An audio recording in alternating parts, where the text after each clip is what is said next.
अस्सलाम वालेकुम। Brain tumour एक ऐसी कंडीशन होती है जिसमें हमारे ब्रेन के किसी खास हिस्से के सेल्स एबनॉर्मली ग्रो करके एक एक्स्ट्रा मैस सा बना देते हैं।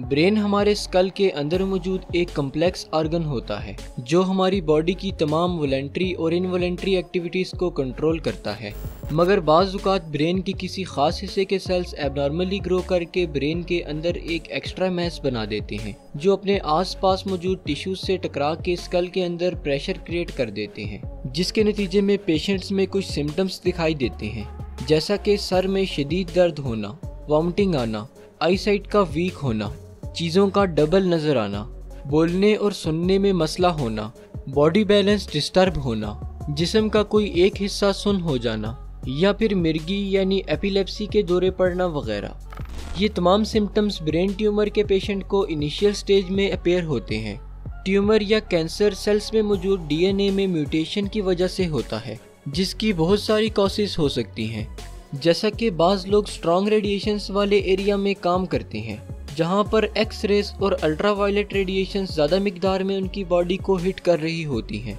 जिसकी वजह से ये रेडिएशंस डीएनए में म्यूटेशन कॉज करती हैं और इस म्यूटेशन के नतीजे में फिर सेल्स एबनॉर्मली ग्रो करने लगते हैं। इसके अलावा बाज़ लोगों में किसी जेनेटिकल डिफेक्ट की वजह से भी कैंसर या ट्यूमर होने के चांसेस रहते हैं और ये कंडीशन फैमिली में रन करती है।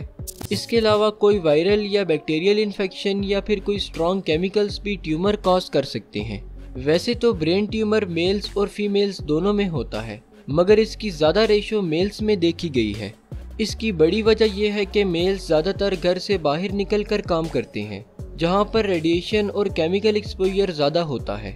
ब्रेन ट्यूमर को जल्द अज जल्द डायग्नोज करके ट्रीट करना चाहिए, क्योंकि अगर ऐसा न किया जाए तो ब्रेन ट्यूमर की मौजूदगी की वजह से ब्रेन में बाकी सेल्स पर प्रेशर पड़ता रहता है, जिसकी वजह से बाकी सेल्स भी डेड होना शुरू हो जाते हैं और इस तरह फिर पेशेंट की डेथ भी हो सकती है। ब्रेन ट्यूमर को ट्रीट करने के लिए सर्जिकल प्रोसीजर परफॉर्म किया जाता है जिसे क्रेनियोटॉमी कहा जाता है। क्रेनियोटॉमी में पेशेंट के सर की जिल्द को काटकर स्कल को ओपन किया जाता है और फिर सर्जिकल इंस्ट्रूमेंट्स की मदद से ट्यूमर को काट कर बाहर निकाल दिया जाता है।